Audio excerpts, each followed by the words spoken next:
I'm Kelly, and I grew up in what you'd call a good family. Mom and Dad loved me to bits and made sure I got the best education possible. Life was pretty sweet, I gotta say. But the real gem in my childhood? That was Sarah. Sarah and I met in elementary school, and from day one, we were thick as thieves. We shared everything, our dreams, our fears, our deepest secrets. I remember this one time in high school when Sarah called me in tears. It was past midnight, and I snuck out of my window to meet her at our secret spot in the park. "Kelly, I think I'm in love," she sobbed as soon as I got there. "It's Jake from chemistry class." I burst out laughing. "Jake? The one who set his lab coat on fire last week?" Sarah punched my arm, but she was giggling too. "Stop it. He's cute." We spent the next hour dissecting every interaction she'd ever had with Jake, planning how she could get his attention. That's just how we rolled, no secret too big, no problem too small. As we grew older, our bond only got stronger. We were there for each other through our awkward phases, our first kisses, our heartbreaks. When graduation came around, it felt like the end of an era. "I can't believe we're going to different colleges," Sarah said, her voice cracking as we hugged goodbye. "Hey, distance ain't got nothing on us," I reassured her, even as I felt a lump in my throat. "We've got Skype, remember? It'll be like I never left." And you know what? For a while, it was. We'd Skype almost every night, catching up on our day, gossiping about our new classmates, complaining about assignments. It was different, sure, but we made it work. But as time went on, I started noticing changes in Sarah. "I don't get it, Kelly," she'd say, her face pixelated on my laptop screen. "Why don't guys ever notice me? Am I that invisible?" "Come on, Sarah," I'd reply, trying to cheer her up. "You're amazing. The right guy just hasn't come along yet." She'd give me this look, half sad, half envious. "Easy for you to say, you're beautiful. Guys are probably falling all over themselves to date you." I never knew how to respond to that. Sure, I'd had my fair share of dates, but it wasn't like I was fighting off admirers with a stick. And besides, Sarah was pretty too, in her own quiet way. I just wished she could see it. After college, Sarah and I both found ourselves back in our hometown. It felt like old times, but something had shifted. Maybe it was the years apart, or maybe we'd just grown up. Either way, I was determined to keep our friendship strong. We fell back into our old routines pretty quickly.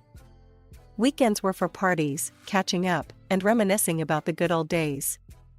It was at one of these parties that everything started to change. I remember it clear as day. We were at this crowded bar, the music thumping so loud you could barely hear yourself think. Sarah was nursing her drink, her eyes scanning the room. "Oh my God, Kelly," she suddenly grabbed my arm. "Look at that guy by the bar. Isn't he gorgeous?" I followed her gaze to a tall, dark-haired guy leaning against the bar. He was handsome, I'll give her that. "Yeah, he's cute," I agreed. "Why don't you go talk to him?" Sarah's face fell. "Are you kidding? He wouldn't look twice at me." Before I could argue, the guy looked our way. But instead of noticing Sarah, his eyes locked on me. He smiled and started walking over. "Hi there," he said, his voice deep and warm. "I'm Tom. Can I buy you a drink?" I glanced at Sarah, who was staring at her shoes. Thanks, but I'm good," I replied, trying to include my friend. "I'm Kelly, and this is my friend Sarah." Tom barely acknowledged Sarah, his attention fully on me. "Well, Kelly, how about a dance then?" Reluctantly, I let Tom lead me to the dance floor. As we swayed to the music, I couldn't help but feel guilty, knowing Sarah was watching from the sidelines.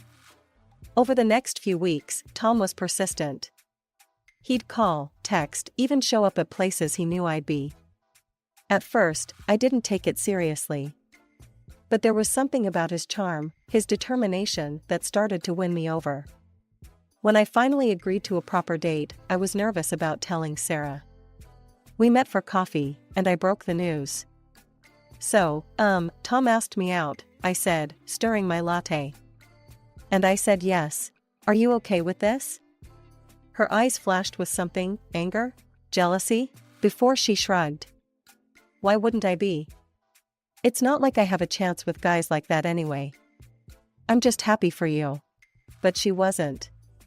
As Tom and I grew closer, Sarah became more distant. She'd cancel plans, ignore my texts, and when we did hang out, there was this tension I couldn't quite put my finger on. One night, after another canceled plan, I called her out on it. What's going on, Sarah? You've been acting weird ever since I started dating Tom. There was a long pause on the other end of the line. I can't do this anymore, Kelly. I don't think we should be friends anymore. Her words hit me like a punch to the gut. What? Why? Sarah, if this is about Tom. It's not just about Tom, she exploded. It's about everything. You've always had it easy, Kelly. You're pretty, you're smart, guys fall all over you. And I'm just tired of being the sidekick in the Kelly show. The line went dead, leaving me staring at my phone in disbelief. I wanted to fix it, to make her understand that she wasn't just a sidekick to me. But as the days turned into weeks with no word from Sarah, I started to accept that maybe our friendship had run its course.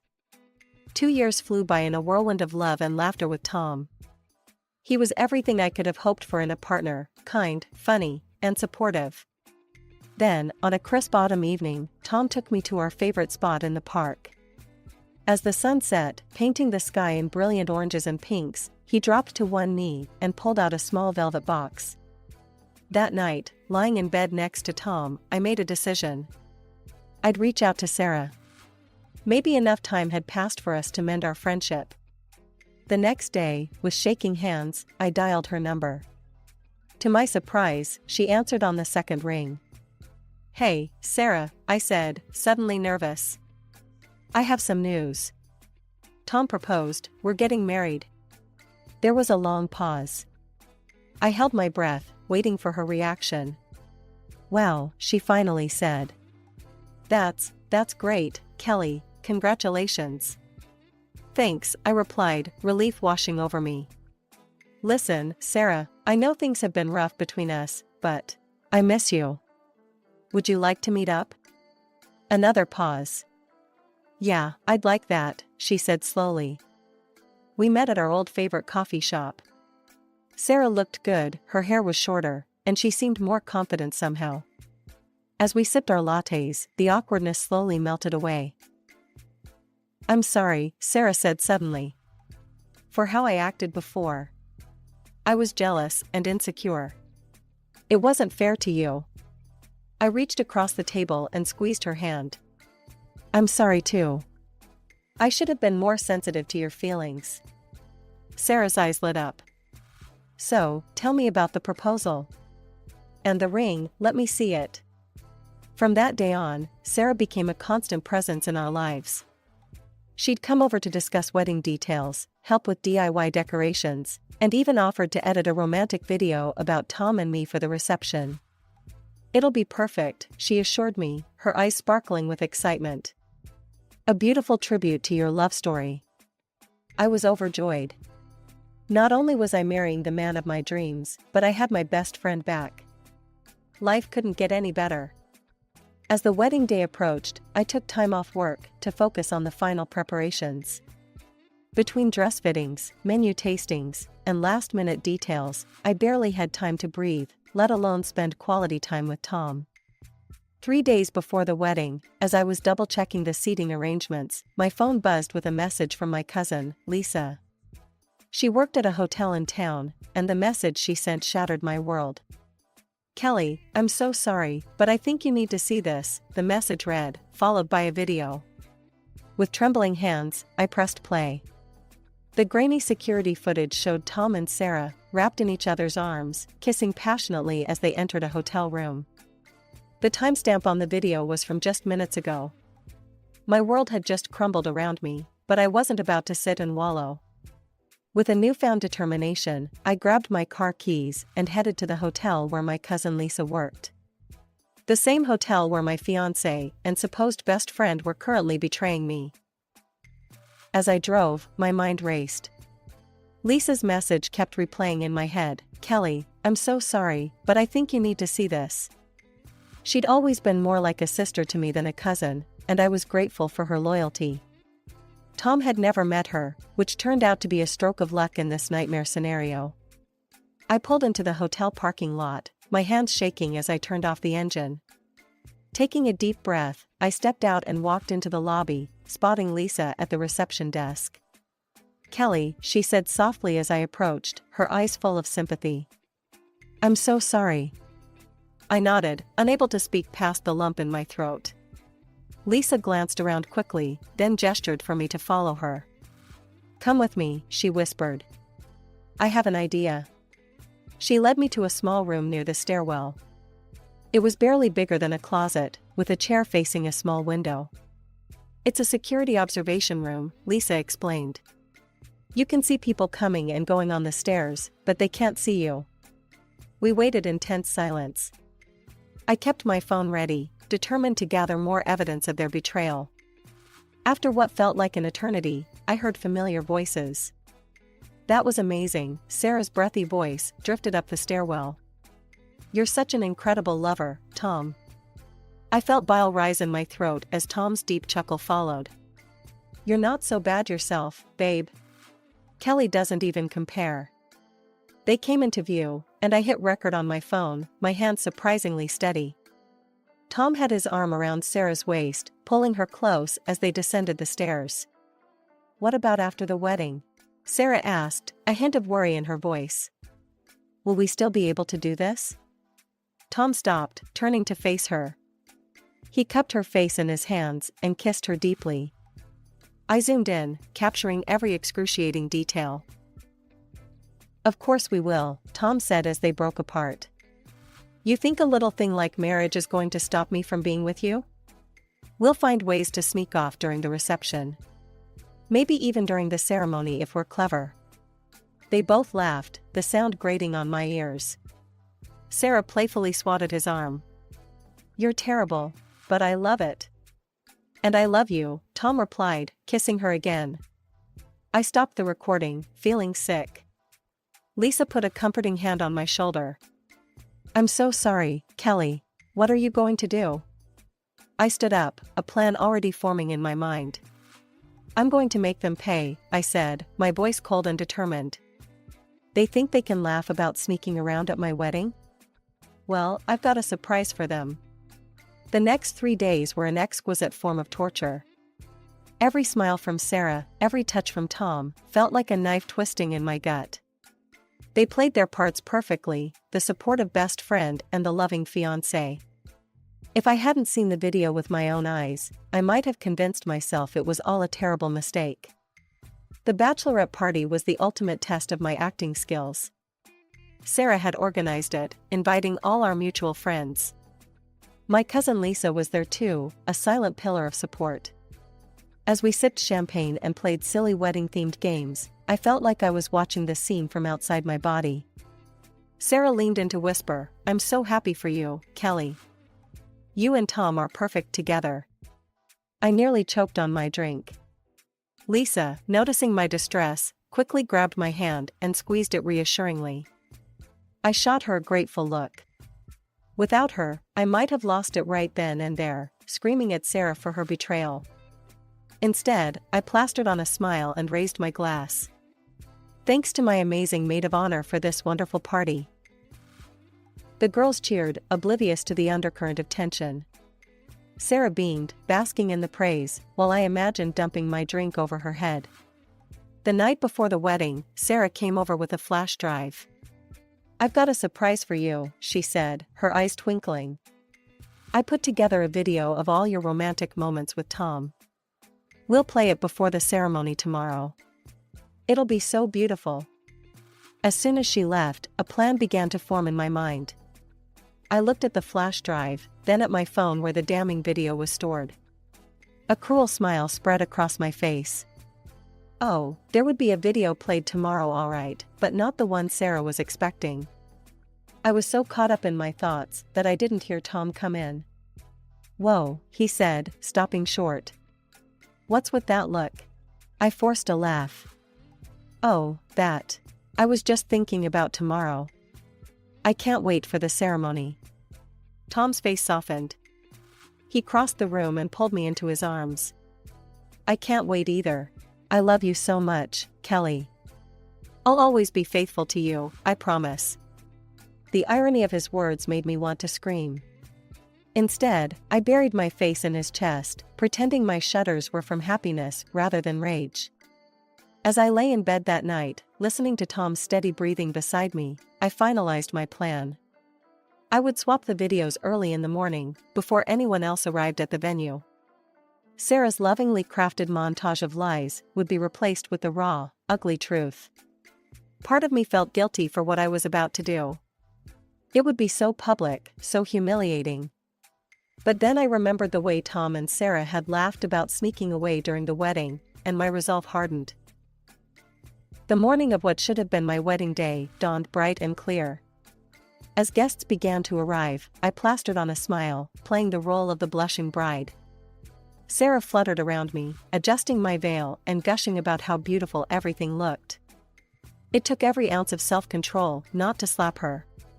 Finally, it was time. The guests were seated, an expectant hush falling over the room. Tom stood at the altar, looking handsome and completely unsuspecting. Sarah gave me a thumbs up from the side, ready to play her carefully crafted video. Before we begin, the officiant announced, "We have a special presentation to set the mood for this joyous occasion." I closed my eyes as the video began to play.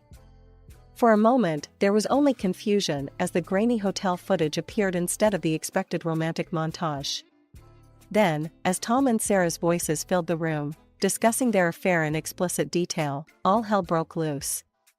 Gasps of shock rippled through the audience. Tom's face drained of color, while Sarah let out a strangled cry. I stood there, my heart pounding, as the truth I'd been carrying for days was finally exposed. The silence that followed the video was deafening.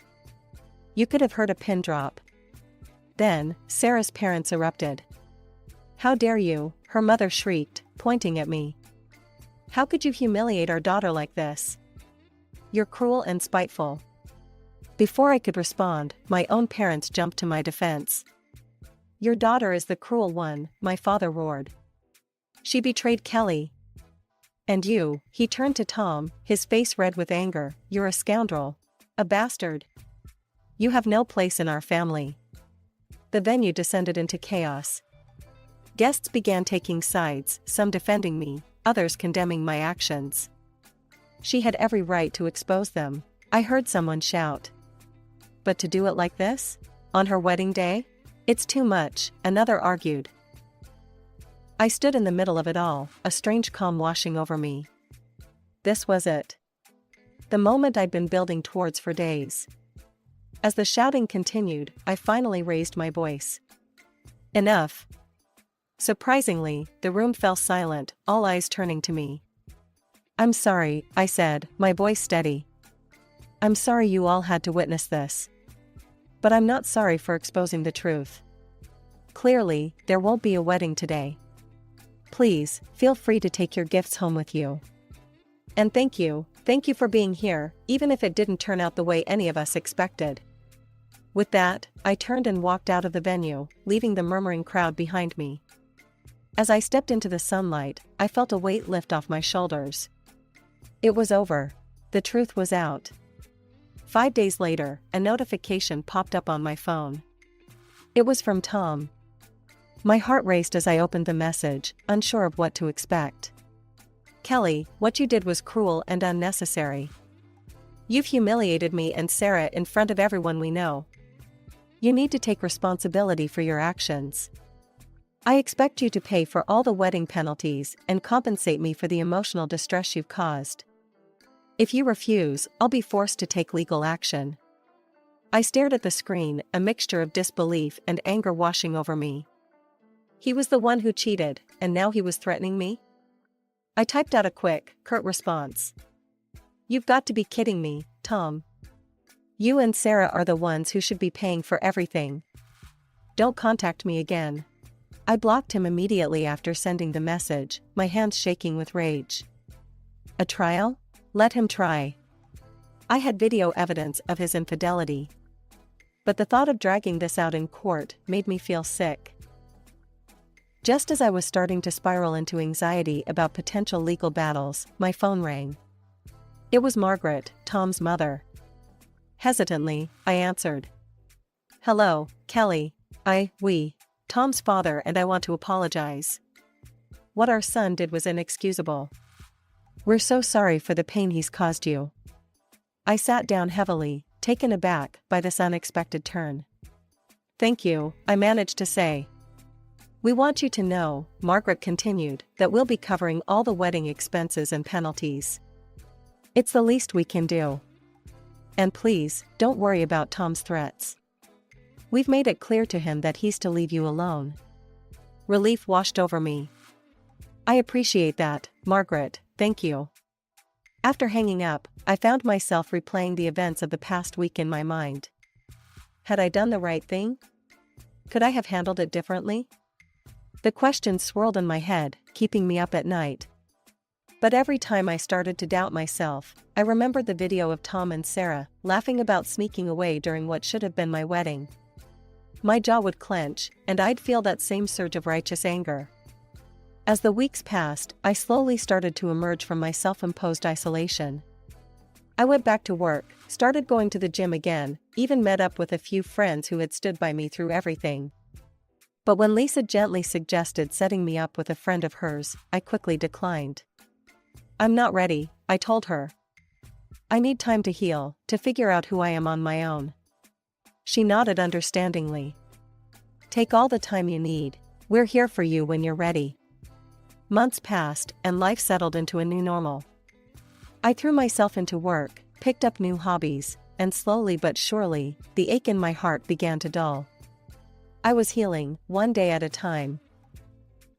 It was during a casual lunch with some colleagues that I first heard the news. Did you see Sarah's latest post? One of them asked, her eyes wide with gossip. She and Tom are officially dating now. My coworker slid her phone across the table. There it was, in full color, a selfie of Tom and Sarah, looking sickeningly happy. The caption read, "Finally with the man I love, despite all the vile machinations of envious people. True love conquers all. Blessed in love." I handed the phone back, my stomach churning. The implication was clear, I was the envious people she was referring to.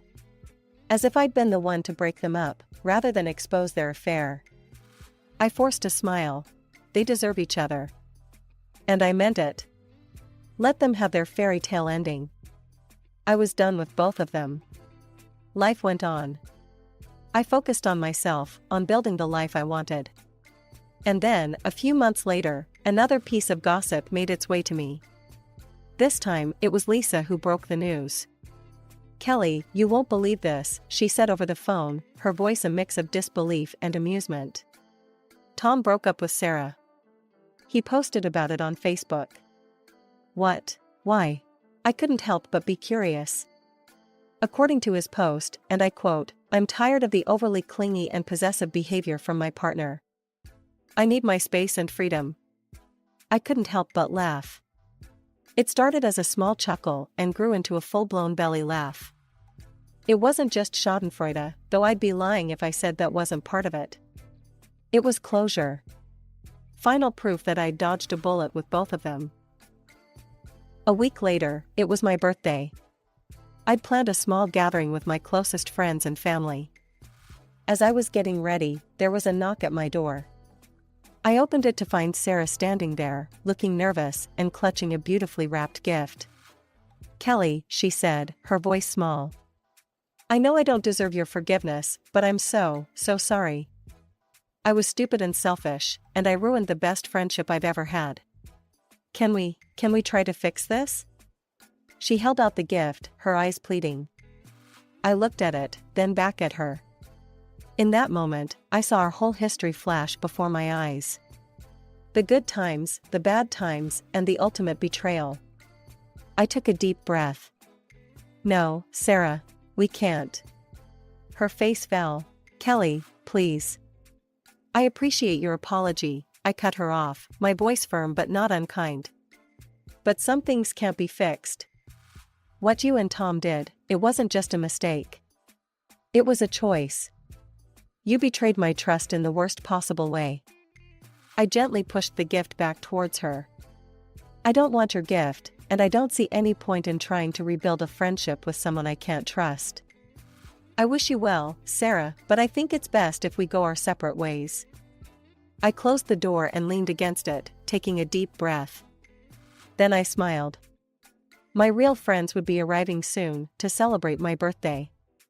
My life wasn't perfect, but it was mine. I'd been through hell and come out stronger on the other side. And as the doorbell rang, announcing the arrival of my true friends, I felt ready for whatever the future might bring. The past was behind me, and the road ahead was wide open. It was time to start the next chapter of my life, and this time, I was the one holding the pen.